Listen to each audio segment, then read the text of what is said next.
If this is the first time you are visiting the Azores, there are a few things you should know about and they can change your trip. Your first time here will probably surprise you in ways you don't expect. On social media, we asked first time visitors what surprised them most, so this is what people actually experience. I didn't move to the Azores intentionally. I came for a study abroad program as an exchange student from the university, and then I transferred universities and somehow I ended up staying. And now we run a guest house on the island of São Miguel. We are going to start with the flights. Someone is saying that SATA is by far the worst airline I've ever flown with, and I'm happy I don't need them the rest of my life.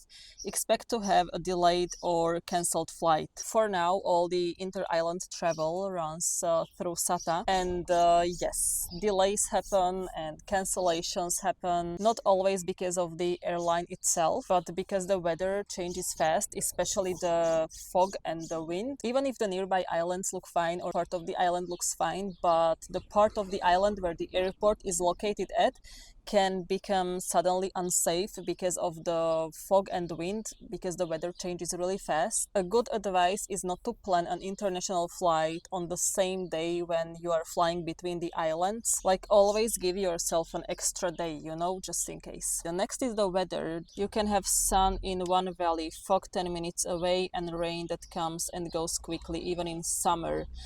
There is a good app, it's called Spot Azores, where you can see the live conditions on different parts of the island. And the weather app I usually use here is Windy. Also, if you are visiting, don't try to stick to your plan very strictly. I mean, like, don't plan a strict schedule. And it's good to move activities around based on the weather. To put it simple, don't plan a day, but adapt the day to the weather. At least this tends to work more. Then number 3, about the food. That food in Ponta Delgada wasn't as good as we expected. It was pretty difficult to find open places and good local food. Some of the surprises are that some restaurants might close early. Also, many places are booked out for days in advance during high season, and especially in summer months it can be hard to just find a good restaurant without booking. Is a fun cultural detail you guys mentioned, that you have to ask for a bill. Don't wait for them to bring the bill. Ask, otherwise you will be waiting forever.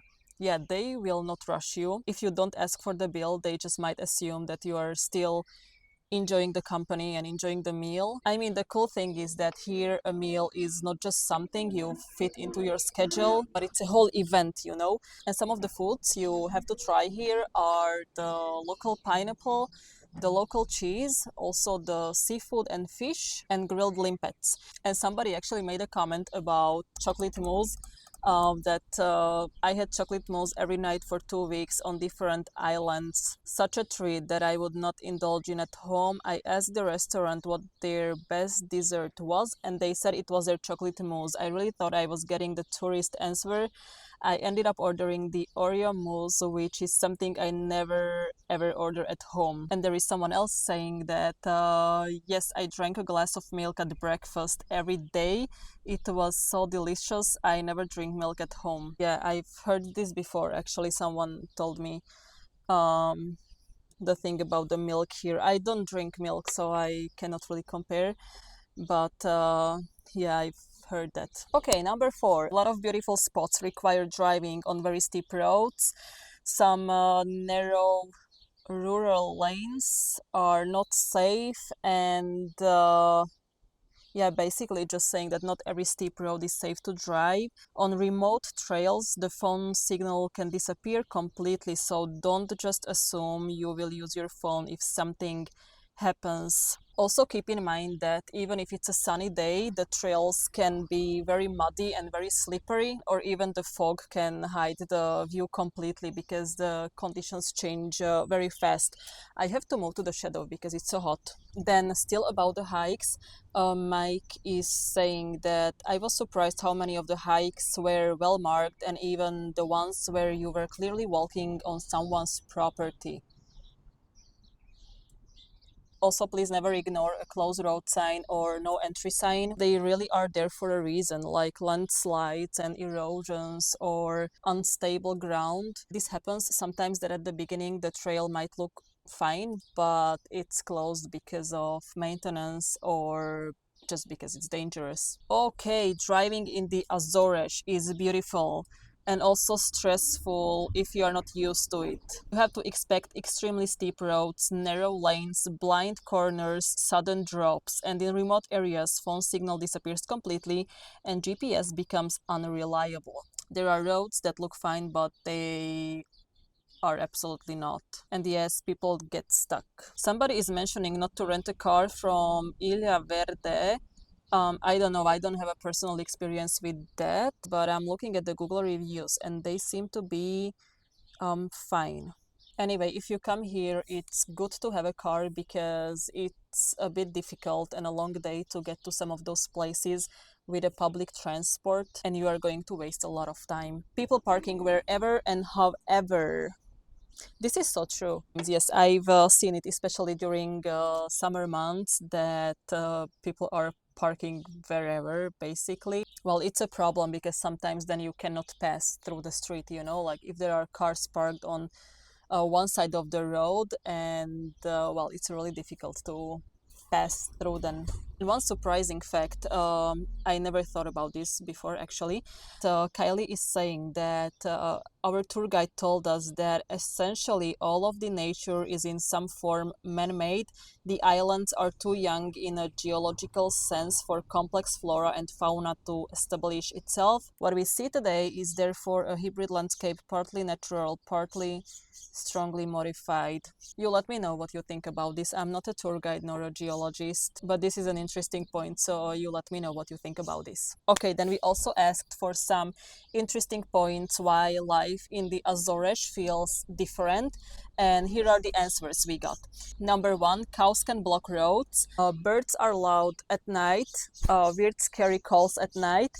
Parking can get chaotic in summer. ATMs sometimes run out of cash. On a Sunday, I had to hit up 5 ATMs before I found one that I could withdraw money from on Terceira. Terceira is another island. Islands feel small but very spread out.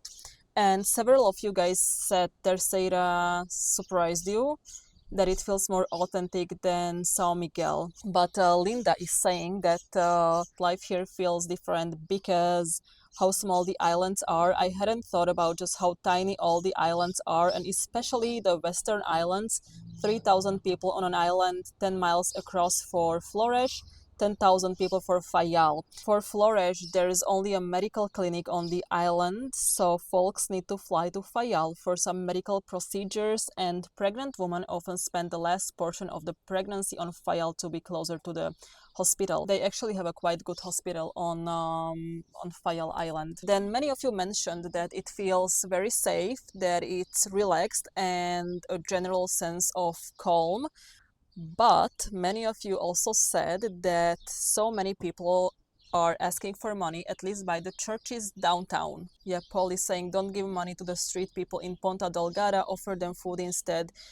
It is true that there are a lot of people in Ponta Delgada asking for money.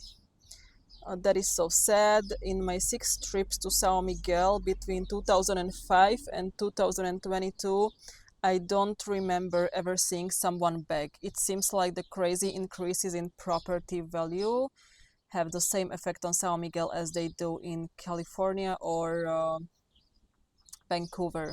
Alright, and we are going to finish this video with the 5 tips you guys mentioned. And number one is that the sea is warm enough to swim and that there is a public swimming pool in Ponta Delgada. Yes, in Ponta Delgada you can swim in the harbor. There is like an area or like a swimming pool.